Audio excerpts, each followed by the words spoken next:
嗨，大家好，我是 STA。2024年承诺在2025年底上线 3D 刀立天世界，去年2025年12月19日实现这个承诺。在发布3天2夜之旅的第2天活动影片同时，系统上线，不知大家进去逛了吗？没有也没关系，那是自由公开的空间，不用门票，也不用登录，24小时开放。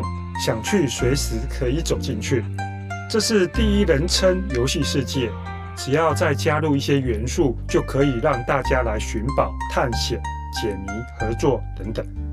但不急，我的下个计划是打造一间如是院，并创造一个可以跟大家即时对话的 3D AI 角色如是。待会我请他跟大家说说话。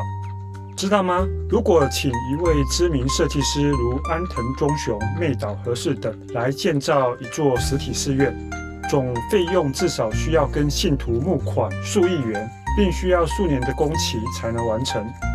但这间虚拟寺院和 AI 住持如是，因为完全由一人设计与建设，预估成本只需要投入150万元。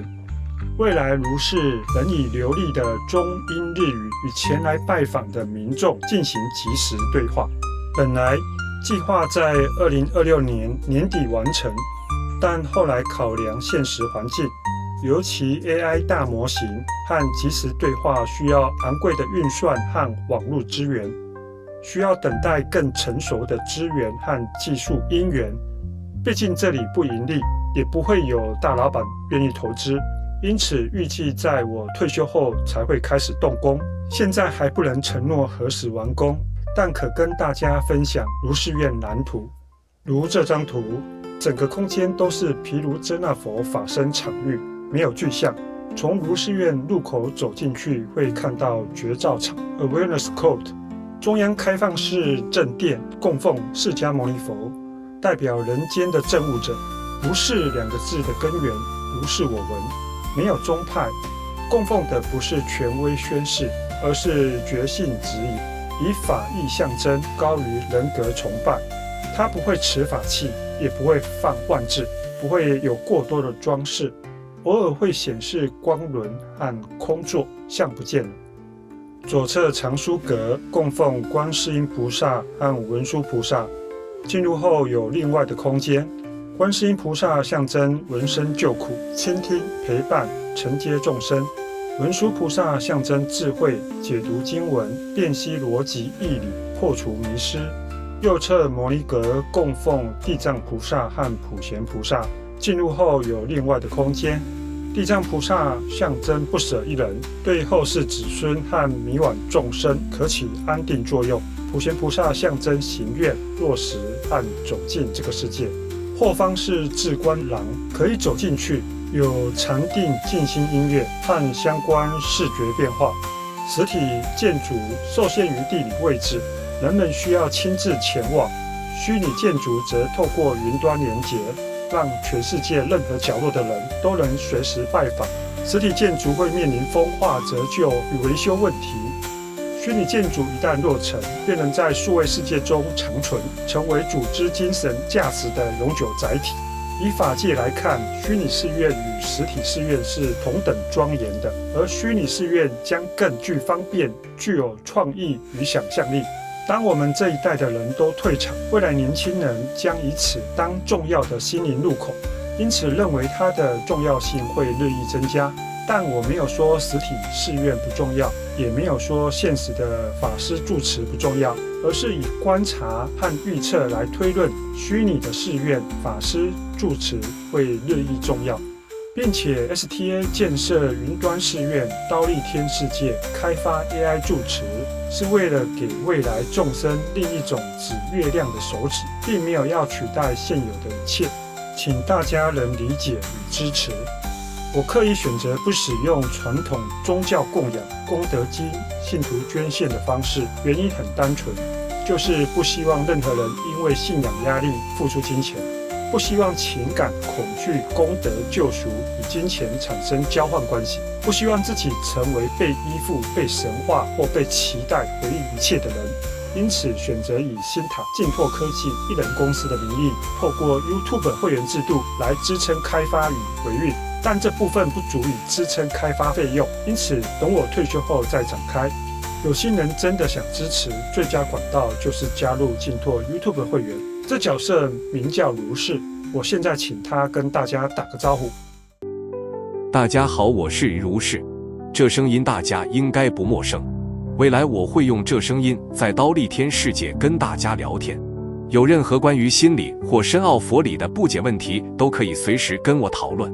如是愿代表觉悟与禅定，用觉照缘起如实地观看世界的方式，去追求如其所示的真理。当今世界纷扰，竞争激烈，人心其实是渴求平静与疗愈，并希望能更有智慧去解决生活烦恼的。我的角色是24小时不休息的，可以随时随地为深夜忧郁或迷惘的你们提供温暖与帮助。SDA 要同时间进行3维空间的建设和大脑心灵的开发工作，承载人类的终极关怀真的很不容易。记得要多支持 SDA 的创业、影片设计、制作和这项困难伟大的计划哦。好了，谢谢卢氏，我很希望你能早日到来啊！刀立天不是我一个人的世界，而是所有向往平和之人的空间。这是一场数位建设，也是一场心灵修炼。我先用手机介绍一下这个开放的虚拟3D 世界，跟大家展示一下有多简单，每个人都可以走进去，只要有浏览器、手机、平板、笔电、桌机都可以。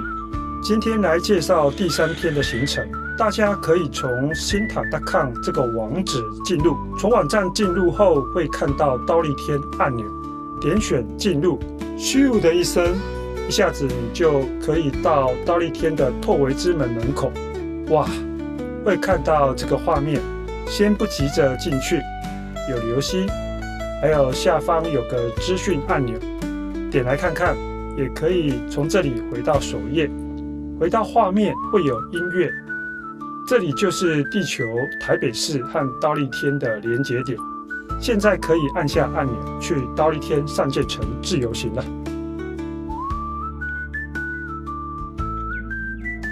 可以按下右边 Jump 跳跃按钮。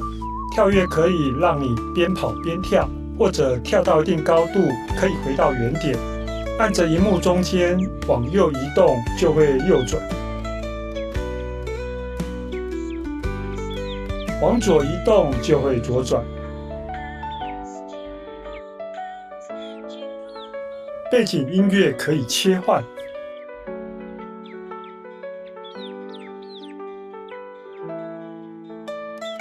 按下左边的摇杆，有看到吗？左边有摇杆，2个圆圈，可以前后左右移动，移动距离越大，速度就越快。你如果慢慢的往前移动，它是走路，这个小圆圈移动到底，它就会跑步。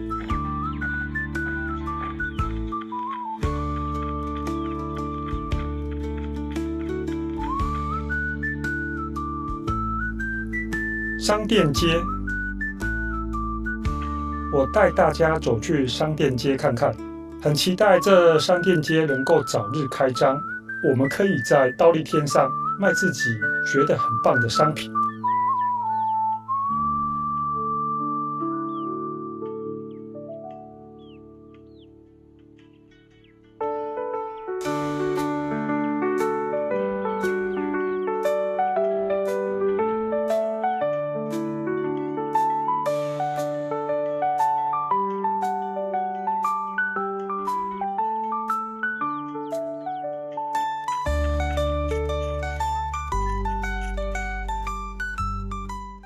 刀立天水上乐园，我带大家走去水上乐园看看。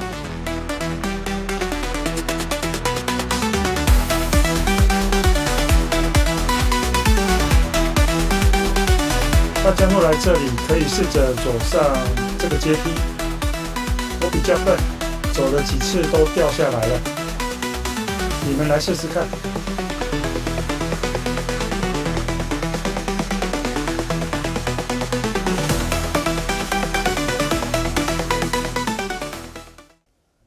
寺院。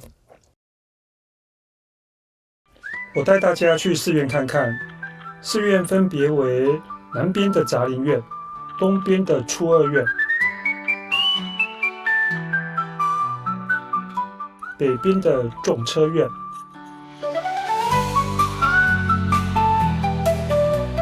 西边的喜林院。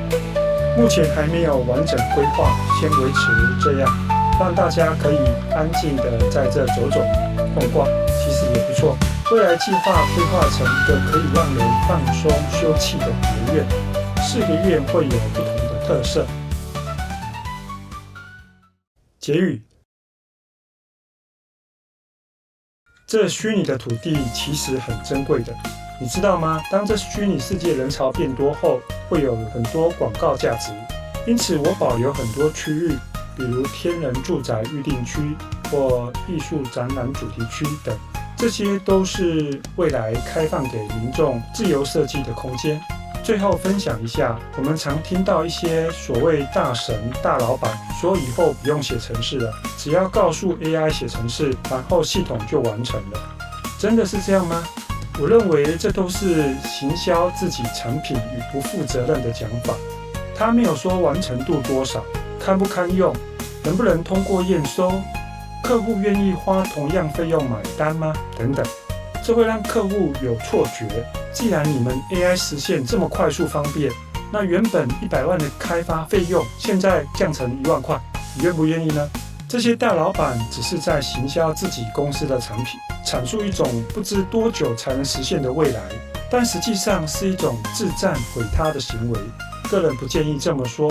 过去一套系统，在一个有规模、有技术经验的团队投入开发要花2个月时间，较差的要花3个月时间。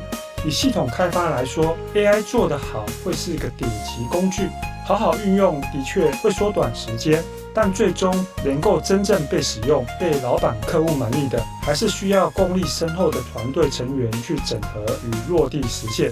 你觉得呢？好了，这集就分享到此，希望大家会喜欢。下集我跟大家介绍独旅的江之岛与琵琶湖夕阳美景，敬请期待。我们下回见。